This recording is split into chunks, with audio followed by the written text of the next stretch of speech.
हाँ जी, तो कैसे हो आप सभी। उम्मीद करता हूँ आप सभी बहुत ही अच्छे होंगे। तो आज के इस वीडियो में हम एक इम्पॉर्टेंट टॉपिक पर डिस्कस करने वाले हैं, जो है ऑक्सीकरण संख्या और संयोजकता में अंतर। इतनी बात पता है, हम पढ़ रहे हैं क्लास 11th केमिस्ट्री का 8वां चैप्टर जो है रेडॉक्स अभिक्रिया। तो इसका हम आज के इस वीडियो में एक इम्पॉर्टेंट ये जो टॉपिक है इस पर हम डिस्कस करेंगे जी। चलिए आसानी से आपको समझाते हैं कि क्या होता है ऑक्सीकरण संख्या और संयोजकता में डिफरेंट अंतर क्या होता है। देखिए, मैं आपसे एक बात कहूँगा सबसे पहले कि ये बातें आपको समझ में तो आ जाएंगी, बट समझने के लिए एक और चीज़ों की जानना आपको लिए आवश्यक है, जो है कि ऑक्सीकरण संख्या क्या होता है ये और संयोजकता क्या होता है ये दोनों आपने जब तक डीप में आपने स्टडी नहीं किया तब तक मैं 100% कह रहा हूँ कि अभी मैं कितना भी समझा दूँ ना, याद नहीं होगा आपको और समझ में ज़्यादा नहीं आएगा। समझ में तो आएगा बट आप सोचेंगे कि पर वर्ड हमें, मतलब जो प्रत्येक वर्ड है वो हमें समझ में आए, तो ऐसा नहीं होगा। ठीक है ना। तो मेरा एक आपसे छोटी सी निवेदन है कि पहले आप ऑक्सीकरण संख्या क्या होता है ये जान लें, फिर संयोजकता क्या होता है ये जान लें, उसके बाद ये वीडियो देखेंगे समझ में आएंगे। पढ़ने के लिए आप मान लेते हैं संयोजकता पढ़ना है, तो आप लिखिएगा संयोजकता क्या है ब्रदर सर, इतना लिख कर सर्च कीजिए, वीडियो मिल जाएगा। ऑक्सीकरण संख्या किसे कहते हैं ब्रदर सर, सर्च कर लीजिए यूट्यूब पर, वीडियो हमारे मिल जाएंगे। आशा करता हूँ समझ के होंगे, फिर भी मैं प्रयास करूंगा कि नहीं भी पढ़े हैं फिर भी आपको समझ में आ जाए। तो चलिए जी, देखिए सबसे पहले अंतर में आपको सबसे पहले इस तरीके से डिफरेंट पार्ट में कर लेना है। सबसे पहला हम यहाँ पे बता रहे हैं, सबसे पहले ये बात बताया जाता है ऑक्सीकरण संख्या अगर नॉर्मल हम कहें तो क्या होता है। तो जैसे कि हमने यहाँ पे सोडियम एक परमाणु ले लिया और सोडियम पे एक धनात्मक हमने आवेश यहाँ पे दिखा दिया। तो देखिए जो धनात्मक यहाँ पे आवेश हमने दिखाया है, तो कोई भी परमाणु है उस पर जितना आवेश होता है वही उसकी ऑक्सीकरण संख्या होगी। मतलब इस सोडियम पर कितना धनात्मक आवेश है, 1 है, तो इसकी ऑक्सीकरण संख्या 1 हो जाएगी। सपोज दैट मैग्नीशियम है, इस पर 2 क्या होता है धनात्मक आवेश होता है, तो इसका मतलब इसकी जो ऑक्सीकरण संख्या होगी वो प्लस में 2 हो जाएगी। ठीक है ना। जैसे सपोज दैट एल्युमिनियम है, एल्युमिनियम का एल्युमिनियम पर +3 आवेश होता है, इसका मतलब इसकी ऑक्सीकरण संख्या +3 हो गया। तो इससे हमें क्या पता चला, इससे हमें ये पता चला कि ऑक्सीकरण संख्या क्या होता है कि कोई भी यौगिक का या कोई भी अणु का जो परमाणु होता है, तो परमाणु पर जो आवेश होता है वही आवेशों की संख्या ही ऑक्सीकरण संख्या कहलाती है। तो वही बात हमने लिखा है कि किसी तत्वों का ऑक्सीकरण संख्या उस पर उपस्थित आवेश के बराबर होता है। मतलब कोई भी तत्व है, जैसे सोडियम एक तत्व है, तो किसी भी तत्व का ऑक्सीकरण जो संख्या होता है वो उस तत्व पर उपस्थित आवेश के बराबर होता है। देखिए इस पर 2 आवेश है तो +2 ही इसका संयोजकता हो जाएगी। ठीक है ना। मैं आशा करता हूँ समझ के होंगे। जैसे कि यहाँ पे Cl है, तो Cl पे 1 ऋणात्मक आवेश है, इसकी ऑक्सीकरण संख्या -1 हो जाएगी क्लोरीन का। तो मैं आशा करता हूँ अब आप समझ के होंगे। तो ऑक्सीकरण संख्या नॉर्मली आपने समझ लिया कि कोई भी तत्व है, तत्वों की जो ऑक्सीकरण संख्या होती है उस पर उपस्थित जो आवेश होते हैं उसके बराबर होता है। पहली पॉइंट आपको समझ में आ गया। दूसरा देखिए, अब इसमें पहला हम समझ लेते हैं। अब संयोजकता क्या होता है। तो संयोजकता हम ये कह सकते हैं कि कोई भी परमाणु है तो वो संतृप्त होना चाहता है, अस्थायी होना चाहता है। अस्थायी होने के लिए उसकी जो अंतिम कक्षा है या बाहरी कक्षा है वो क्या होनी चाहिए, पूर्णतः भरी होनी चाहिए। ठीक है। जैसे कि मान लेते हैं सपोज दैट सोडियम ही है, सोडियम है, तो सोडियम के परमाणु क्रमांक क्या होता है, 11 होता है। इसका इलेक्ट्रॉनिक विन्यास करें तो 2 8 1 हो जाएगा। ठीक है ना। तो देखिए 2 8 1 हो गया, तो जो 1 हुआ ना, ये 1 इसका एक्स्ट्रा बच जा रहे हैं। इसको अगर 7 इलेक्ट्रॉन और इसको मिल जाए और 8 ये भी 7 मिल जाए और 1 ये है, तो 8 हो जाएंगे, तब ये संतृप्त हो जाएगा। या ये अपना 1 इलेक्ट्रॉन किसी को दे देगा, डोनेट कर देगा, तब भी ये अस्थायी हो जाएगा, क्योंकि इसके 2 कक्षक तो पूर्णतः भरे हुए हैं, इसके पास एक्स्ट्रा इलेक्ट्रॉन है नहीं क्योंकि ये तो दे दिया, तो ये अस्थायी हो जाएगा।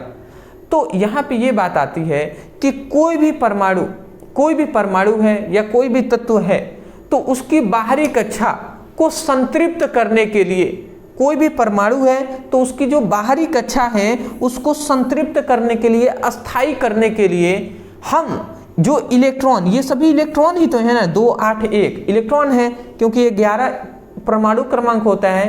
परमाणु क्रमांक मतलब इलेक्ट्रॉनों की संख्या। तो जो इलेक्ट्रॉनों की हम क्या करते हैं, साझेदारी करते हैं या लेते हैं या देते हैं।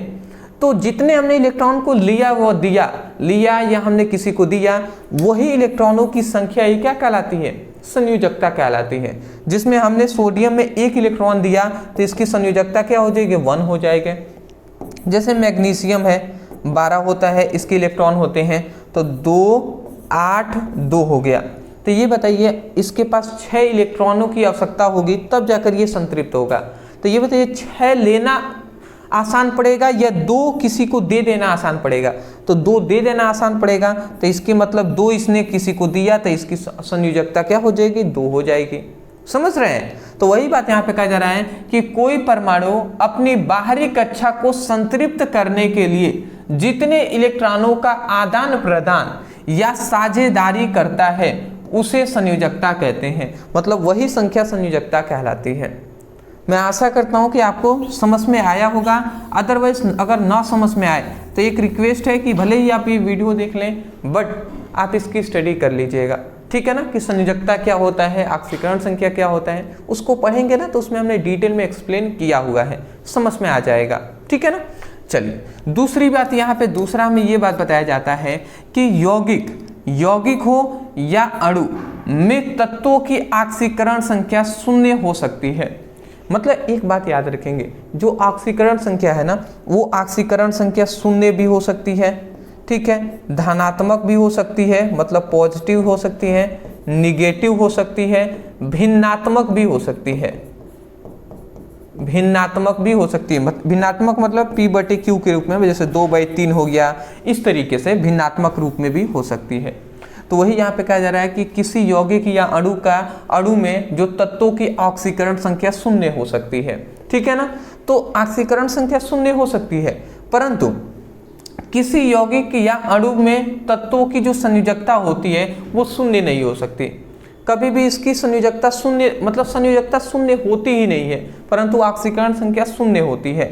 जैसे कि एक आपको एग्जांपल में बता दे रहा हूँ कि H2 है तो H2O में हाइड्रोजन की ऑक्सीकरण संख्या पूछे तो कोई क्या कहेंगे, आप कहेंगे 0 होता है, ठीक है ना। ये बात आप याद रखेंगे, H2O में हाइड्रोजन की ऑक्सीकरण संख्या 0 होती है, ठीक है ना। ठीक है, तो ये आप याद रखेंगे।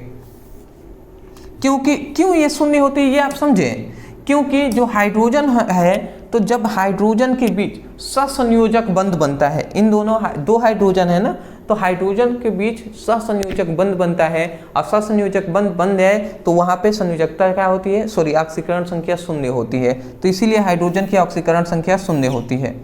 बट आप याद रखेंगे कि इसकी जो कोई भी तत्व है उसकी संयोजकता कभी भी 0 नहीं हो सकती। तो ये आप याद रखेंगे, इसमें नहीं हो सकती, इसमें 0 हो सकती है। तीसरा ये होता है ऑक्सीकरण संख्या भिन्नात्मक हो सकता है, ठीक है ना, परंतु यहाँ पे लिखा गया है संयोजकता कभी भी भिन्नात्मक नहीं हो सकता, ठीक है ना।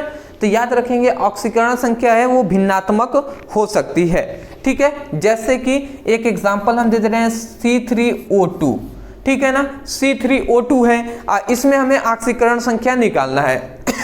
अब सपोज डेट देखिए कैसे भिन्नात्मक होता है। मान लेते हैं हमें कार्बन की ऑक्सीकरण संख्या पूछ लिया गया और हमने बताया है ना कल ही आपको ऑक्सीकरण संख्या निकालना। जैसे कार्बन की संख्या कितनी है, 3 है, तो हम लिख देंगे 3, और जिसकी निकालते हैं उसे x मानते हैं। तो कार्बन की निकाल रहे हैं तो उसे हम x मानेंगे, तो x से गुणा करा देंगे तो ये 3x हो गया, बीच में प्लस देंगे। ऑक्सीजन की संख्या कितनी है, 2 है, तो 2 लिख दिए और गुणा। ऑक्सीजन की संयोजकता कितनी होती है, -2 होता है, तो -2 से हमने गुणा करा दिया, ठीक है ना, क्योंकि ऑक्सीजन पे -2 होता, सॉरी ऑक्सीजन क्या करता है, ऑक्सीजन का क्या होता है, 8 होता है ना, तो 2 6 होता है। तो ये अस्थायी होने के लिए 2 इसको इलेक्ट्रॉन और चाहिए, तो 2 इलेक्ट्रॉन किसी से लेगा, ठीक है ना, 2 इलेक्ट्रॉन लेगा तभी तो ये 8 होगा ना, तो 2 इलेक्ट्रॉन लेगा इसलिए -2 हो गया, ठीक है ना। जो लेता है उसको माइनस से हम दर्शाते हैं, तो यही -2 इसकी संयोजकता होती है ऑक्सीजन की, याद रख लेंगे। तो -2 हमने लिख दिया। अब इसको सॉल्व करें तो ये 3x, अच्छा याद रखेंगे इक्वल टू में 0 लिखेंगे, ठीक है ना, क्योंकि कोई भी यौगिक है उसकी जो कुल आवेश होता है वो शून्य होता है, ठीक है ना, इसको हम मानते हैं। तो अब देखिए ये 3x हो गया और 2 दूना 4, तो ये -4 हो गया इक्वल टू 0। अगर हम भेजें तो 3x ये इधर जाएगा तो +4 हो जाएगा, x इक्वल टू 4/3 हो जाएगा, 4/3 हो जाएगा, ये 3 इधर गया तो 4/3। तो मैं आशा करता हूँ आप समझ गए होंगे। तो ये भिन्नात्मक रूप में आया कि नहीं, तो इसका मतलब C3O2 में कार्बन की जो ऑक्सीकरण संख्या होती है वो 4/3 होता है। तो ऑक्सीकरण संख्या भिन्नात्मक हो सकता है, परंतु याद रखेंगे संयोजकता कभी भी भिन्नात्मक नहीं हो सकता, क्योंकि भिन्नात्मक रूप में कोई भी इलेक्ट्रॉन, मान लेते हैं कोई ऐसा थोड़ी ना है कोई भी तत्व जो कहेगा कि भैया 3/2 हमसे इलेक्ट्रॉन ले लो, ऐसा तो नहीं है, 1 इलेक्ट्रॉन लेगा या देगा या 2 इलेक्ट्रॉन लेगा या देगा, ठीक है। कह रहे हैं ना कि इलेक्ट्रॉनों का आदान प्रदान, तो 1 2 3 ले सकता है, भिन्नात्मक रूप में नहीं ले सकता। जब नहीं लेगा तो वही तो भिन्नात्मक रूप में इसकी संयोजकता होगी ही नहीं, तो वही बात है, ठीक है ना। अगला हमारा चौथा आते हैं कि ऑक्सीकरण संख्या सदैव धन या ऋण चिन्हों द्वारा प्रदर्शित करते हैं। बिल्कुल सही बात है, जैसे कि Na है तो Na पर प्लस होता है, Na पर +1 आवेश होता है, तो भैया Na पर +1 आवेश हुआ, इसका मतलब ऑक्सीकरण संख्या +1 हो गया। Mg है तो Mg पर +2 आवेश होता है, तो इसका मतलब +2 यहाँ पे क्या हो गया, इसकी ऑक्सीकरण संख्या हो गया। Cl पे माइनस होता है तो इसका मतलब -1 ऑक्सीकरण संख्या हो गया, ठीक है ना। तो ऑक्सीकरण संख्या को प्लस से या माइनस से चिन्हों द्वारा प्रदर्शित करते हैं, परंतु संयोजकता जो होती है वो ऋणात्मक नहीं हो सकती। ये आप याद रखेंगे, संयोजकता जो होती है ऋणात्मक नहीं हो सकती, ठीक है ना। यहाँ पे आप याद रखेंगे संयोजकता जो होती है शून्य भी हो सकती है, भिन्नात्मक भी हो सकती है, धनात्मक भी हो सकती है, हमने आपको बताया है, परंतु ऋणात्मक भी हो ही सकती है संयोजकता। देख रहे हैं ना, ऑक्सीकरण संख्या ऋणात्मक भी हो सकती है, परंतु संयोजकता है वो ऋणात्मक नहीं हो सकती, ठीक है ना, ये बात आप याद रखेंगे। अंतिम एक और हमारा ये आ जाता है कि ऑक्सीकरण संख्या ऋणात्मक भी हो सकती है। देखिए ऑक्सीकरण संख्या वो ऋणात्मक हो सकती है, जैसे यहाँ पे ऑक्सीकरण संख्या ऋणात्मक है पर संयोजकता ऋणात्मक नहीं हो सकती, ये बात आप याद रखेंगे। अंतिम इसमें एक एक्स्ट्रा है, क्या है, संयोजकता किसी भी चिन्हों द्वारा प्रदर्शित नहीं करते हैं, मतलब संयोजकता को हम प्लस या माइनस से दर्शाते नहीं है, सीधा 1 या 2 हम लिखेंगे, ऐसे मतलब लिख देंगे। जैसे सोडियम है, ठीक है ना, तो सोडियम क्या करता है 2 8 1, तो ये 1 इलेक्ट्रॉन को देगा, तो देगा या लेगा इसको संयोजकता 1 हो जाएगी। मैग्नीशियम है 12, तो 2 8 2 हो गया, तो ये भले ही 2 इलेक्ट्रॉन दे रहा है, ठीक है ना, ये 2 इलेक्ट्रॉन किसी दो देगा, फिर भी हम प्लस से नहीं दर्शाएंगे, इसको सीधा से हम 2 लिख देंगे, या किसी से लेगा भी 2 इलेक्ट्रॉन तब भी हम उसको 2 ही लिखेंगे, ठीक है ना। तो ये बातें हैं जी। तो मैं आशा करता हूँ ये बातें आपको समझ में आ गई होंगी। देखिए ये टॉपिक थोड़ा सा हार्ड उन स्टूडेंटों के लिए खासकर पढ़ सकता है जो ऑक्सीकरण संख्या और संयोजकता अच्छे से नहीं पढ़े हुए हैं। अगर नहीं पढ़े हैं आप भी तो इनको जरूर आप स्टडी कर लीजिएगा।